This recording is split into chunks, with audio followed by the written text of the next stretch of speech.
Sudah sejak lama gue menghindar dari banyak orang.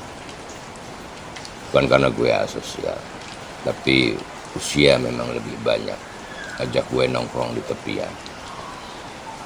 Alhasil sobat gue bisa dihitung lewat jari. Gak apa-apa, yang penting mereka berkualitas, meski sedikit.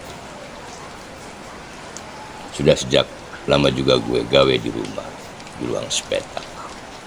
Gak ada plang, gak ada legalitas lembaga, perusahaan, atau lain-lainnya itulah. Alhasil mitra gue cuma anak istri, mamang sayur, tukang galon, atau tetangga sebelah. Sesekali gue sempetin keluar rumah, ketemu kawan, itu pun pas ada urusan. Kalau nggak penting-penting banget ya gue balik lagi ke rumah. Entahlah, jalan pulang ke rumah bagi gue lebih mudah diingat dan dirindukan ketimbang jalan menuju apapun. Asiknya menuju rumah itu nggak butuh GPS atau selokan. Selama bertahun-tahun itu gue asik-asik saja, nggak pernah menyebut aktivitas rumahan ini sebagai perilaku introvert atau menjaga jarak sosial. Itu diksi paling butut dari kekalahan orang modern yang tiap harinya dididik masa depan untuk menguasai dan merebut masa depan. Yang setiap harinya sibuk berjumpa siapapun, memupuk pergaulan dan kelompok-kelompok, tapi lupa bahwa dirinya adalah keindahan. Lupa sering berterima kasih sama napas sendiri. Lupa bahwa seolah semua hal bukan berasal dari dirinya. Dalam menyemangati hidup gue yang serba membatasi diri itu, gue sih lebih sering belajar dari orang-orang tradisi ketimbang belajar dari orang-orang yang sukses, pintar, dan lain-lain itulah. Salah satunya ya masyarakat tradisi yang sering gue pelajari adalah masyarakat Baduy. Masyarakat kultural yang sering dieksploitasi hasanah budaya dan kearifan lokalnya atas nama pariwisata dan kebudayaan dan lain-lain. Masyarakat tradisi yang sekali-kalinya pernah gue kunjungi, dan itu sepertinya hal terakhir yang gue lakukan, dan alhamdulillah hari ini gue selalu enggan untuk diajak kembali.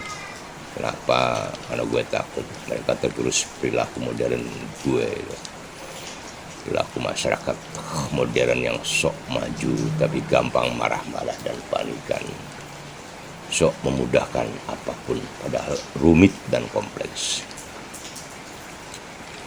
Buat gue yang sudah merumahkan diri ketika lo semua makin sibuk meninggalkan rumah, yang kadang-kadang tersesat atau terlambat untuk pulang.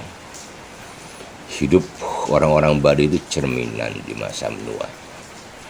Meski terkesan berjarak dan berbatas dengan modernitas, mereka itu mumpuni berdamai dan harmoni dengan segala masifnya perubahan yang terus-menerus mencoba mengerus nilai-nilai kultural mereka. Dan dari semua nilai yang mereka jaga, sikap hidup wajar, menanam kesederhanaan, mandiri dan berdaulat adalah energi yang sering gue plagiasi. Meski kadang gagal dipraktekkan, tapi gue gak pernah kapok menduplikasikannya lagi.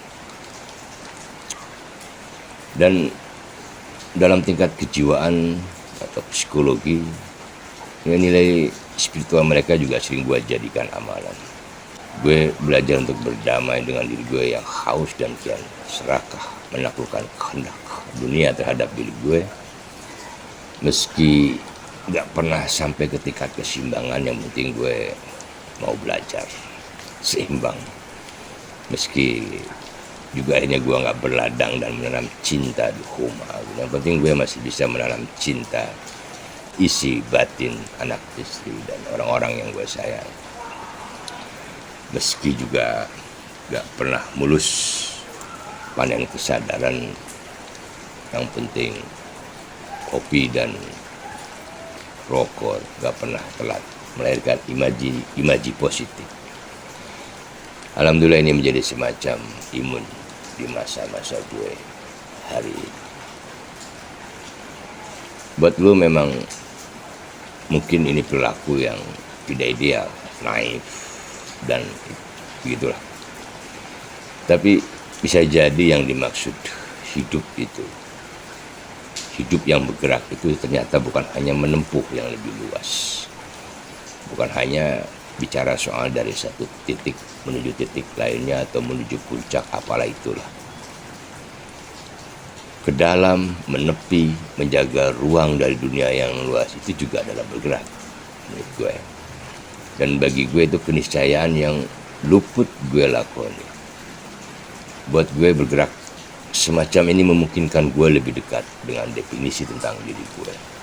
Kerennya, ngajarin mendefinisikan ulang tentang diri, sesuatu yang gak pernah gue temani, sesuatu yang dulu gue tinggali, sebab gue lebih disibukkan untuk mengerti banyak hal tentang sesuatu yang bahkan bukan milik gue. Ya, sesuatu yang tidak berasal dari diri gue, tetapi gue rela berbantah-bantah dan bertengkar untuk itu. Bahkan rela saling menganiaya di panggung-panggung. Padahal seluas-luasnya panggung itu adalah diri kita yang cuman partikel kecil dari jagat kosmik yang maha luas ini. Kita ini cuman melengkapi saja. Termasuk mendefinisikan ulang tentang diri gue. Kenapa gue harus hidup sejauh ini, dan kenapa setelah sejauh gue bernapas harus punya hak mati. Lu mungkin masih gak percaya cara mencintai pulang menuju rumah. Gue gak maksa, tapi lu coba tanyakan nilai itu sama diri lu sendiri, atau sekurangnya lu pelajari itu kearifan masyarakat baru. Cuman gue minta lu jangan tanya sama ChatGPT atau AI. Dah dulu ya, gue mau nyapu dulu.